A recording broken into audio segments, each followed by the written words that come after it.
एक वृद्धा थी। उनके पति का देहांत हो चुका था। कन्या थी जिसका विवाह वह कर चुकी थी। एक दिन वह मंदिर से लौट रही थी कि रास्ते में उन्होंने श्री कृष्ण की एक छवि देखी। छवि को देखकर वे मोहित हो गई और उसे घर ले जाने की इच्छा उनके मन में उत्पन्न हुई। उन्होंने वह छवि ले ली और उसको लेकर घर आ गई। उनका जीवन तो एकांकी था ही, श्री कृष्ण के आ जाने से जैसे उसमें बाहर आ गई। वे रात दिन लड्डू गोपाल की सेवा में लगी रहती, उन्हें नहलाती, धुलाती, भोजन कराती और अपने मन की सभी बातें उनसे किया करती थी।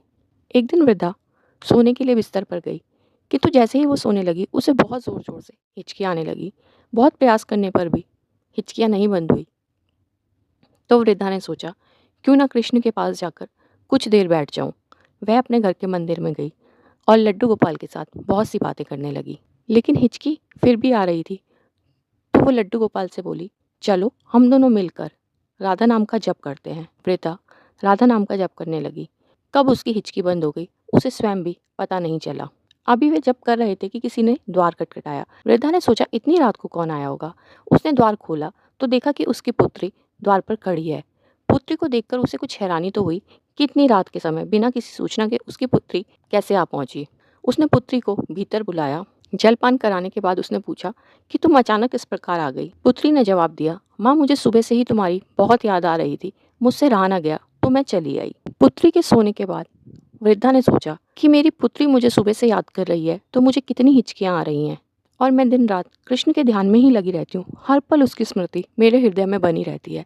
एक पल भी उसे ना देखूं तो मेरा मन बेचैन हो जाता है। तो इससे मेरे कृष्ण को कितनी हिचकियाँ आती होंगी। वृद्धा यह सोच ही रही थी और उसके मन में विचारों का झंझावात चल पड़ा। उस रात वृद्धा ने संकल्प किया कि अब वह कृष्ण को कभी याद नहीं करेगी। अपने छोटे से लड्डू गोपाल को इतना कष्ट देकर भला उसे क्या मिलेगा। यह भी कैसा प्यार जिसमें उसके कान्हा को इतना कष्ट उठाना पड़े कि वह हर समय हिचकियाँ ही लेता रहे। वृद्धा ने दृढ़ संकल्प कर लिया कि अब वह कृष्ण को याद नहीं करेगी, चाहे उसे कितनी भी याद आए। कुछ दिन पश्चात जब उसकी पुत्री जाने लगी तो उसने अपनी पुत्री से कहा, पुत्री तुम मेरे लड्डू गोपाल को भी लेती जाओ। उसकी पुत्री को कुछ समझ नहीं आया, लेकिन माँ के बार बार आग्रह करने पर वह लड्डू गोपाल को अपने साथ ले गई। ऐसा नहीं था कि वृद्धा को कृष्ण की याद नहीं आती थी, किंतु वह प्रयत्नपूर्वक भगवान की यादों से बाहर निकलने का प्रयास किया करती। धीरे धीरे समय बीता और अब वृद्धा का अंतिम समय निकट आ गया। वह आखिरी सांसें गिन रही थी, पर यह क्या, आंखों के सामने साक्षात श्री कृष्ण खड़े थे। वृद्धा बोली, कृष्ण तुम यहाँ कैसे?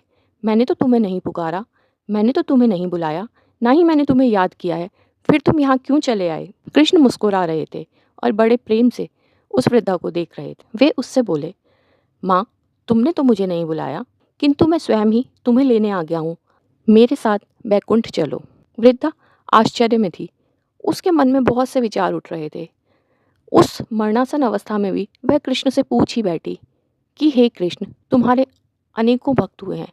लोग दिन रात तुम्हें पाने के लिए जप तप सत्संग और न जाने क्या क्या किया करते हैं। मैंने तो तुम्हारा विग्रह भी अपनी पुत्री को दे दिया और तुम मुझे साथ चलने को कह रहे हो। मुझे कुछ समझ नहीं आ रहा। कृष्ण बोले, यह सत्य है कि मेरे अनेकों भक्त हैं।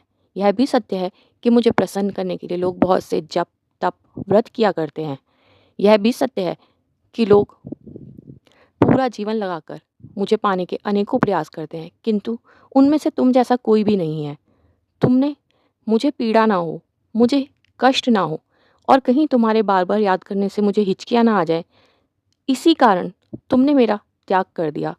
इससे बढ़कर प्रेम और क्या होगा। मैंने आज तक ऐसा प्रेम तुम्हारे अतिरिक्त कहीं और नहीं देखा है। तुमने मेरे सुख के लिए सब कुछ त्याग कर दिया।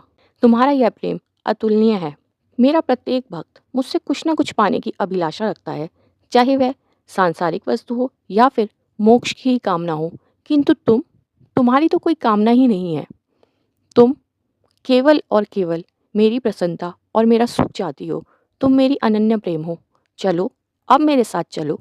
इस स्थान पर तुम्हें अब और रहने की आवश्यकता नहीं। कृष्ण के ऐसा कहते ही वृद्धा ने प्राण छोड़ दिए और वह कृष्ण के साथ बैकुंठ लोक चल पड़ी। हरे कृष्णा।